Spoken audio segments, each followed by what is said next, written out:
பெண்களுக்கு இதை பற்றிய இதே போல ஒரு குறைபாடு, செக்ஸில் ஆர்வம் இல்லை, உச்சகட்ட அடைதல் சிரமம் இருக்கு, அவர்களுக்கு மருந்துகள் இல்லையா? அப்போ என்ன பண்ணாங்கன்னா, இந்த வயகராவையே கொஞ்சம் டோஸை கம்மி பண்ணி பெண்களுக்கு கொடுத்து பார்த்தாங்க. ஆனால் பெண்களுக்கு ஆண்களுக்கு விரைப்பு வருது, பெண்களுக்கு என்ன வரும்? அப்படி ஒன்றும் இந்த மாத்திரைகள் மிகப்பெரிய பாதிப்புகளை அவங்களுக்கு ஏற்படுத்துறது. ஆனால் ஒரு கண்டுபிடிப்பு அங்கே என்ன ஆச்சுன்னா, ஆணுறுப்புல எங்கே விரைப்புத்தன்மை வருது?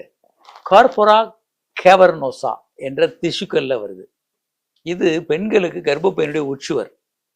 இது எங்க முக்கியத்துவம் பெறுதுன்னா, பெண்கள் கர்ப்பமாகணும், குழந்தை இல்லா பெண்களுக்கு கர்ப்பமாகணும்னா கர்ப்பப்பையினுடைய உச்சுவர் போதுமான அளவுக்கு திக்கா இருக்கணும்.